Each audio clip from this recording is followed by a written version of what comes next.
আমরা আশা করি। চাঁদপুর 5 আসনের মাননীয় সংসদ সদস্য মোহাম্মদ মমিনুল হক।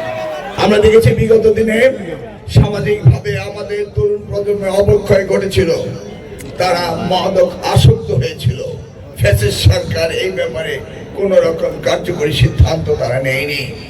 আজকে মাননীয় প্রধানমন্ত্রী চাচ্ছেন আনন্দের মধ্য দিয়ে শিক্ষা, খেলাধুলার মধ্য দিয়ে তাদের জীবনযাপন এবং তাদের শারীরিক উন্নত ব্যবস্থা করার জন্য তিনি এই নতুন করে অনুষ্ঠানটি শুরু করেছেন। আমরা শিক্ষা মন্ত্রণালয় থেকে প্রাথমিক স্কুল থেকে মাধ্যমিক স্তর থেকে এবং বিশ্ববিদ্যালয় পর্যায়েও আমরা খেলাধুলার প্রতিযোগিতা শুরু করে দিয়েছি। আমরা চাই সারাটি বছর আমাদের সন্তানরা খেলাধুলা এবং লেখাপড়ায় ব্যস্ত থাকবে, মেধা ও মননের সংস্কার হবে এবং ভবিষ্যৎ প্রজন্মের নতুন জাতি হিসাবে তারা বিশ্বের মানচিত্রে আমাদেরকে তুলে ধরবে, এই বিশ্বাস আমাদের রয়েছে।